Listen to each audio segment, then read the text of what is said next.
Good morning साथियों, आप सभी का स्वागत है दिशा कंपटीशन क्लासेस में। एक बार फिर से आप लोगों जैसा जानकारी मिल ही गई होगी कि जल्दी से जल्दी यूपीएससी का पेपर होने वाला है और उसमें विधि एक पोर्शन है जिसके बारे में आप लोग जानना बहुत ज़रूरी है, क्योंकि जीएस का एक बहुत ही महत्वपूर्ण हिस्सा है। आज हम लोग बिल्कुल नए सिरे से शुरू करेंगे सीआरपीसी मतलब दंड प्रक्रिया संहिता, जो 1973 में बनी और 1974 से लागू हुई। अगर इसके बारे में देखें तो ये इसमें धारा टोटल 484 धाराएं हैं और 37 अध्यायों में ये बांटी गई है और 2 अतिरिक्त अध्याय जोड़ दिए गए हैं, जिससे टोटल 39 अध्याय बन गए हैं और 1973 में ये बनी थी। 1974 से लागू की गई है। वर्तमान में यह संपूर्ण भारत में लागू है। इसके कुछ अध्याय हैं जिनके बारे में जानना बहुत ज़रूरी है। सतही तौर पर हमें अध्यायों के बारे में जान लेना बहुत ज़रूरी है, क्योंकि उन्हीं के बारे में हम लोग अंदर डिटेल से पढ़ेंगे। जैसे इसका पहला अध्याय कहता है प्रारंभिक से तात्पर्य ये हो जाता है कि उसका नाम, विस्तार क्या है, कहाँ तक फैली हुई है, उसमें क्या परिभाषाएं दी गई हैं, ये सारी जानकारी किस में मिलेंगी हमको? प्रारंभिक अध्याय में। यह 1 से 5 लेकर के, धारा 1 से 5 लेकर के प्रारंभिक के बारे में बताया गया है। फिर अगला अध्याय 2 कह रहा है दंड न्यायालयों और कार्यालयों का गठन, 6 से 25 का तक यहाँ तक बताया गया है। उसके अगले अध्याय में अध्याय 3 कह रहा है न्यायालयों की शक्तियाँ। इसमें न्यायालय की जो भी शक्तियाँ हैं उसके बारे में, जो भी प्रोसीजर है उसके बारे में बताया गया है 26 से 35 तक। फिर अध्याय 4 सीनियर पुलिस अधिकारियों की शक्तियाँ, जितने भी सीनियर पुलिस अधिकारी होते हैं उनकी जो भी शक्तियां हैं उनके बारे में इसमें 36 से 40 तक इसके बारे में वर्णन किया गया है। अध्याय 5 व्यक्तियों की गिरफ्तारी, किस प्रकार से किसी व्यक्ति की गिरफ्तारी होगी, यह प्रक्रिया 41 से लेकर के 60 का में बताया गया है यहाँ पर। फिर अध्याय 6 कह रहा है न्यायालय में हाजिरी के लिए बुलावा पत्र, कब सम्मन जारी होगा, कब वारंट जारी होगा, इसके बारे में इसमें बताया गया। बुलावा पत्र जो भी जारी किए जाते हैं 61 से लेकर के 90 तक। फिर 7वां अध्याय कह रहा है चीजें पेश करने को विवश करने के लिए आदेशिकाएं, किसी भी चीज को पेश करने के लिए कोर्ट में हो या कहीं और हाजिर कराना हो तो उसके लिए जो आदेशिकाएं जारी की जाती हैं वो इसमें बताया गया है 91 से लेकर के 105 तक। फिर 7A, ये अगला नया अध्याय जोड़ा गया है, कुछ मामलों में सहायता के लिए व्यतिकारी व्यवस्था तथा संपत्ति और कुर्की द्वारा जब्ती के लिए प्रक्रिया जो अपनाई जाती है उसके बारे में यहाँ पर जोड़ दिया गया है। 105 का से लेकर के 105 ठा तक यहाँ पर बताया गया। अध्याय 8 कहता है परिशांति कायम रखने के लिए और सदाचार के लिए प्रतिभूत, ये धारा 106 से लेकर के 124 तक यहाँ बताया गया। जैसे 107-16 हो जाता है उसके बारे में इसी में जानकारी आपको मिलेगी। फिर अध्याय 9 में पत्नी, संतान और माता पिता के भरण पोषण के लिए आदेश, आप पत्नी को छोड़ देते हैं या संतान को छोड़ रहे हैं या माता पिता को छोड़ रहे हैं तो भरण पोषण के लिए जो भी आदेश दिया जाता है वो इसमें बताया गया। धारा 125 से लेकर के 128 तक यहाँ पर जानकारी दी गई। फिर अध्याय 10 कह रहा है लोक व्यवस्था और प्रशांति बनाए रखना, लोक व्यवस्था, समाज में लोक व्यवस्था बनी रहे इसके लिए इसमें वर्णन किया गया है 129 से लेकर के 148 तक। इसी में धारा 144 भी बताई गई है। ठीक। फिर अगला कह रहा है पुलिस का निवारण कार्य, धारा 149 से लेकर के 153 तक अध्याय 11 है। फिर अध्याय 12 कह रहा है पुलिस को इत्तला और उनके अन्वेषण करने की शक्तियां, 154 से लेकर के 176 तक है। ये बहुत ही महत्वपूर्ण अध्याय है, इसके बारे में हम लोग डिटेल से आगे पढ़ेंगे।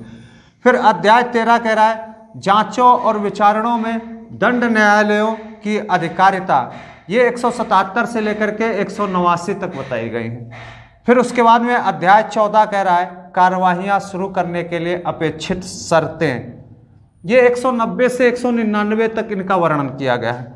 फिर अध्याय 15 में है मजिस्ट्रेटों से परिवाद, मजिस्ट्रेट से जो परिवाद होते हैं वो किसमें वर्णित किए गए हैं?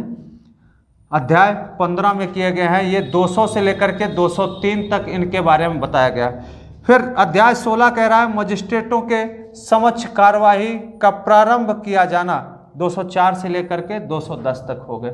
ये महत्वपूर्ण अध्याय आप लोग नोट कर लीजिए, क्योंकि इनको याद रखेंगे तो कभी कभी सीधे सीधे यही से क्वेश्चन पूछ ले जाते हैं। आप लोग इनका स्क्रीनशॉट ले लीजिए, नोट कर लीजिए, अभी आगे फिर बता रहे हैं आप लोग। हम लोगों ने अध्याय 16 तक नोट कर लिया। अध्याय 17 से देखते हैं। अध्याय 17 में बताया गया है आरोप। आरोप 211 से लेकर के 224 तक आरोप के बारे में चर्चा की गई है। फिर अध्याय 18 कह रहा है सेशन न्यायालय के समक्ष विचारण। सेशन न्यायालय के समक्ष कौन कौन से मामलों का विचारण होगा, 225 से लेकर के 237 तक इसके बारे में बताया गया है। फिर मजिस्ट्रेटों द्वारा वारंट मामलों का विचारण, जितने भी वारंट मामले हैं उनका विचारण 238 से लेकर के 250 तक की धाराओं में बताया गया है। फिर अध्याय 20 कह रहा है मजिस्ट्रेटों द्वारा सम्मन मामलों का, जो सम्मन मामले हैं उनका विचारण यहाँ पर बताया गया 251 से लेकर के 259 तक। कौन से मामला वारंट मामला होते, कौन से सम्मन मामला होते, आगे हम लोग पढ़ेंगे, सब अंदर डिटेल से जानेंगे। फिर अध्याय 21 कह रहा है संक्षिप्त विचारण।